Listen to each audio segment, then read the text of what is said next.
Welcome everyone. तो आज हम लोग देखने वाले हैं 45 days strategy for EPFO APFC exam, जो कि 30 नवंबर को शेड्यूल है।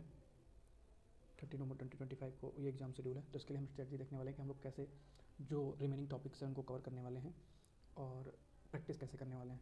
तो इस वीडियो में हम लोग ये सब सारी चीज़ें देखेंगे। मैं ये एज्यूम कर रहा हूँ कि आप एक सिविल सर्विसेज एस्पिरेंट हैं, आपने पहले यूपीएससी का पेपर दिया होगा, जिससे आपने पहले ही पॉलिटी, इंडियन इकोनॉमी और हिस्ट्री को कवर कर रखा है। हिस्ट्री मेनली मॉडर्न हिस्ट्री पूछी जाती है इस एपीएफसी एग्ज़ाम में, और कुछ पोर्शन जो राइटर्स का पोर्शन है, जिन्होंने बुक राइटर्स का पोर्शन है, और कल्चरल हिस्ट्री का थोड़ा पोर्शन है, वो पूछा जाता है एपीएफसी एग्ज़ाम में। मैं आपको बता दूं कि आपको पहले से ही पता होगा कि पॉलिटी से अप्रॉक्सीमेटली 15 to 20 क्वेश्चन बनते हैं, इंडियन इकोनॉमी से 7 से 8 क्वेश्चन बनते हैं, 7 to 8 क्वेश्चन, और मॉडर्न हिस्ट्री से कम 10 क्वेश्चन। टोटल अगर मिला दे कल्चरल हिस्ट्री को भी तो टोटल 10 क्वेश्चन बनते हैं। ये चीज़ें आपको पता होंगी। हम कोई भी पोर्शन छोड़ के नहीं जा सकते। तो मैं आपसे कहना चाहूँगा कि आपने अगर मैथ नहीं कवर कर रखी है, मैथ और रीजनिंग, तो आप प्लीज़ उसको भी कवर कर लें। और क्योंकि मैथ और रीजनिंग से टोटल मिला के 15 क्वेश्चन आएंगे, 15 to 18 क्वेश्चन। और इंग्लिश से, क्योंकि 2023 में इंग्लिश से 20 क्वेश्चन आए थे और 2015 में अप्रॉक्सीमेटली 10 क्वेश्चन आए थे। तो मैं अज्यूम कर रहा हूँ इस बार भी अप्रॉक्सीमेटली आप मान के चलिए 15 to 20 क्वेश्चन आएंगे। यूपीएससी पेपर बना रहा है, कुछ भी एक्सपेक्टेड नहीं है, तो ये जो मार्क्स का सिनेरियो है ये चेंज भी हो सकता है। तो हम कोई भी टॉपिक छोड़ के जा नहीं सकते। और जो हम लोग का पोर्शन ओवरलैप नहीं करता है एपीएफसी के साथ। जैसे हम जानते हैं कि हमने कभी लेबर लॉज नहीं पढ़े, और ना ही हमने कभी भी आईआर पढ़ा है, इंडस्ट्रियल रिलेशन, और ना ही हमने कभी भी अकाउंटेंसी पढ़ी है। तो मैं आपसे बोलना चाहूँगा कि आप जल्द से जल्द इन टॉपिक्स को कवर कर लें। मैं अपने लिए बताऊँ तो मैंने लेबर लॉ अभी कवर किया हुआ है। मैंने भी इसका फॉर्म भरा हुआ था, फिलअप किया हुआ था, तो मैंने लेबर लॉ कवर किया हुआ है। मुझे अकाउंटेंसी कवर करनी है, जिसकी मैंने कुछ पोर्शन कवर कर रखा है और कुछ पोर्शन में कवर करूँगा। लेबर लॉ मैंने कवर कर रखा है। आईआर का पोर्शन थोड़ा सिंपल है, थोड़ा ईजी है, जल्दी समझ में आ जाएगा। मैं आपको कहूँगा कि लेबर लॉ का पोर्शन थोड़ा लेंदी है और टाइम टेकिंग है। मैं आपसे कहूँगा कि आप लेबर लॉ पहले कवर कर लें। अकाउंटेंसी से और भी 10 क्वेश्चन अप्रॉक्सीमेटली आते हैं, 10 to 15 क्वेश्चन। तो आप इसको भी छोड़ के नहीं जा सकते। ये भी एक इंपॉर्टेंट टॉपिक है और ये आपकी सर्विस का पार्ट भी रहेगा। तो इसके लिए आप अकाउंटेंसी को भी नहीं छोड़ के जा सकते। मैं कहूँगा इन पे बेसिक्स पे फोकस करिएगा, क्योंकि क्वेश्चन जो बनेंगे वो सारे के सारे बेसिक्स पे बन रहे हैं। अगर आप पेपर उठा के उन्होंने आपने देखा होगा तो आपको पता होगा कि क्वेश्चन सारे बेसिक्स से बन रहे हैं। इनकी एमसीक्यू प्रैक्टिस मैं जैसे करूँगा, अगर आपको चाहिए होगी तो मैं अपलोड करते जाऊँगा। और मैं खुद के लिए सेल्फ रिव्यू भी डालने वाला हूँ कि मैं क्या कर रहा हूँ, किस प्रिपरेशन पे कहाँ पे पहुँचा हूँ, कहाँ पे नहीं पहुँचा हूँ। जैसे मैंने आपको बताया कि मैंने लेबर लॉ कवर कर रखा है, मेरे को अकाउंटेंसी कवर करनी है, मैंने मैथ और रीजनिंग भी कवर कर रखी है, मेरे को इंग्लिश में वोकैब का पोर्शन कवर करना है थोड़ा बहुत।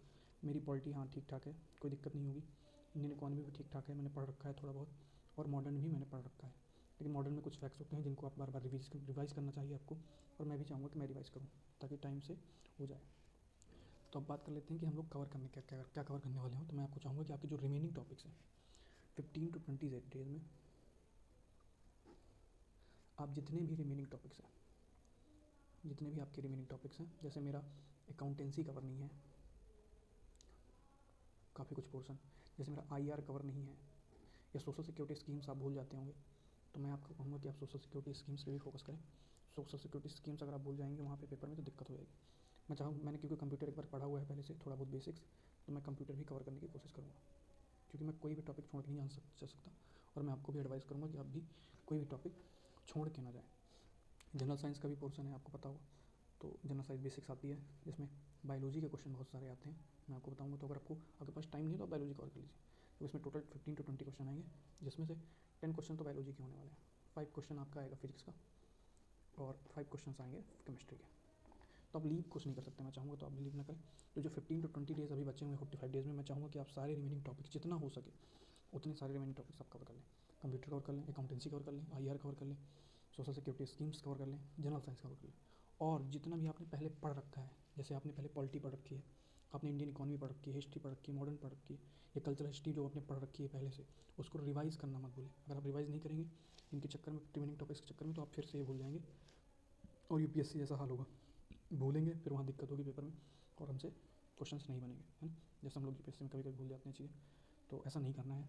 मैं चाहूँगा कि आप भी ऐसा ना करें, मैं भी ऐसा क्वेश्चन रिपीट ना करूँ, है ना। तो जो रिमेनिंग टॉपिक्स हैं वो 15 to 20 डेज़ में हमारे कंप्लीट हो जाना चाहिए। मैं चाहता हूँ डेडिकेटेड प्रैक्टिस होनी चाहिए 30 डेज़ की, जितना हो सके उतना हम लोग को डेडिकेटेड प्रैक्टिस करनी है। किसकी प्रैक्टिस करनी है डेडिकेटेड? क्योंकि हमने पॉलिटी की प्रैक्टिस कर रखी होती है, हिस्ट्री की प्रैक्टिस कर रखी होती है, इंडियन इकोनॉमी की प्रैक्टिस कर रखी होती है, लेकिन हमने अकाउंटेंसी और लेबर लॉज की प्रैक्टिस एक भी नहीं कर रखी है। तो मैं चाहूँगा कि आप जैसे ही कंप्लीट करते हो ये रिमेनिंग टॉपिक 15 to 20 डेज़ में, मैं चाहूँगा कि आपका इतने ही दिन में कंप्लीट हो जाए। आप प्लान बनाइए, अगर आप चाहते हैं मैं प्लान अपलोड करूँ तो मैं आपके लिए प्लान भी अपलोड कर दूँगा।